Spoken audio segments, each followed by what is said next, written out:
drive you through the night, down the hills. Many years ago, in an ordinary house in an ordinary British town, a most extraordinary love affair was being conducted. A young man, we'll call him George, had become obsessed with another family member. From a strict religious background, George was racked with shame and guilt.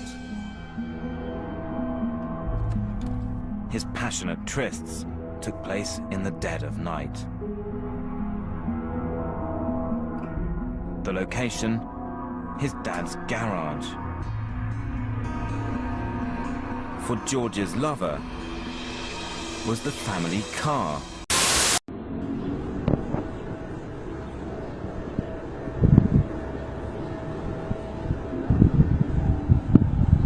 Tá bom aí, doido?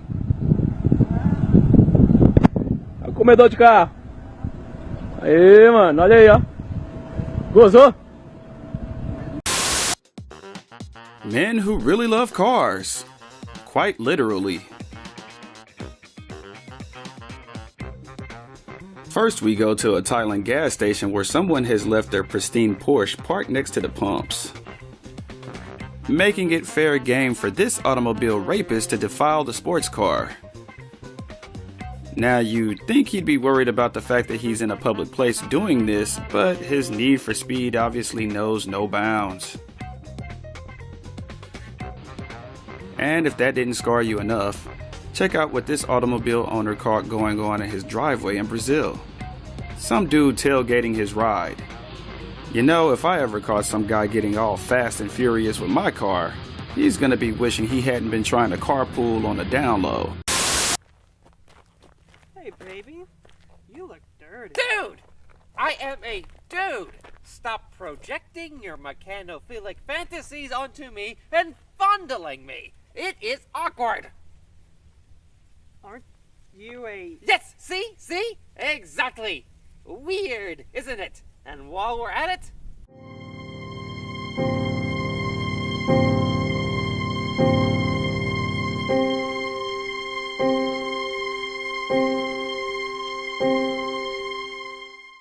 Yeah, that crossed the line into harassment. It's a continuous, sincere, affectionate, and yes, sexual expression of love. Over the last 45 years, Edward Smith has had nearly 1,000 lovers, but only one has been a woman, the rest have been cars. The 63-year-old from Yelm, Washington, is a self-confessed mechaphile, meaning he is sexually attracted to machines. He says his conquests have included Mustangs, Jaguars, even TV helicopter Airwolf. Some guys look at boobs and buns of beautiful women, and I look at this and see what they might feel. I first developed an attraction to cars and helicopters in about 1965. Every kid at that age awakens to their libidinal energy, and it's part of life. After losing his virginity to a neighbour's Volkswagen Beetle, Edward went on to sleep with hundreds of vehicles. But now Edward says his wild days are over, and he's ready to commit to his long-term lover, Vanilla, a second-hand VW Beetle he bought 30 years ago. When I hold Vanilla in my arms, there's powerful energy that comes from her in response to that, and if anything would ever happen to her, I'd be more than heartbroken. Oh, yes. Baby, yes. Oh, God, I love you so much. Oh, I love you so much. Oh. Mechanophilia. Miss Amelia, where are you now? In the flight path, Meadowlark Halo. Angel, you built like a rocket ship. Streamlined, and occupationally is likely to explode. Oh yeah. As crash, as drown, and love with the throttle and the stick, the lift and dark vector of our blind maw driving us, strung out like a 2,558-mile-long string of pearls across the zero floor of night ocean, flying somewhere between our moon and Howland Island. Who among us would electro-love the Lockheed's buckety nuts and bolts?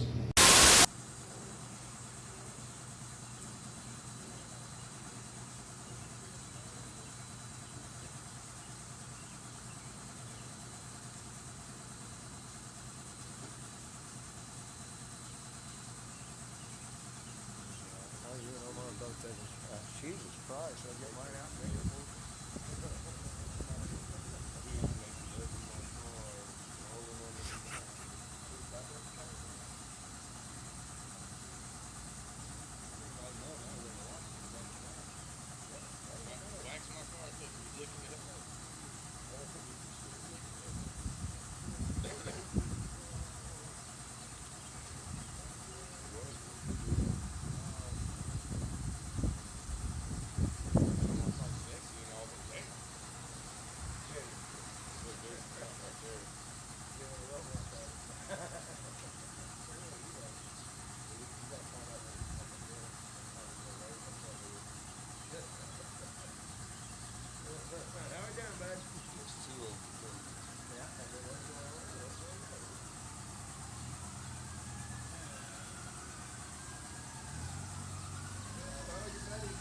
Shut the garage door.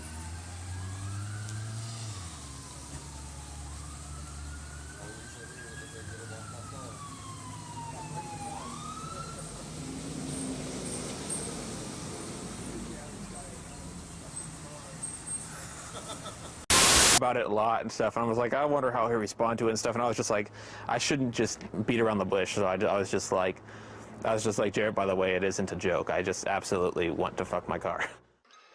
The only things I find attractive pretty much in like the sexual fashion or any fashion really is just cars and, well, trucks and planes and things like that all the same. Took his fancy. I think it's lonely. How you doing? You lonesome out here? Where's your owner?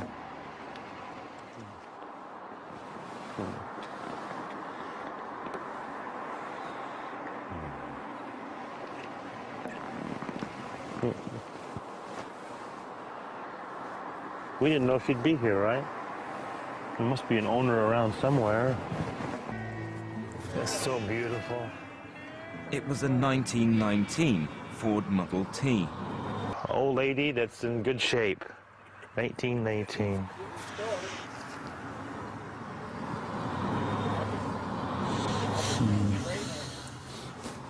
Does it do anything for you? It does. I like the car's subtle curvature and the something about that wheel well and how it's placed and the rag top.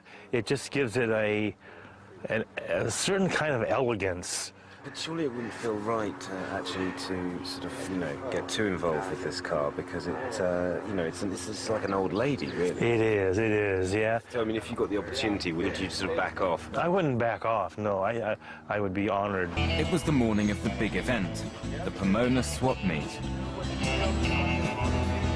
Jordan and Edward were getting on okay, but Edward hadn't yet confessed to masturbating on Jordan's car.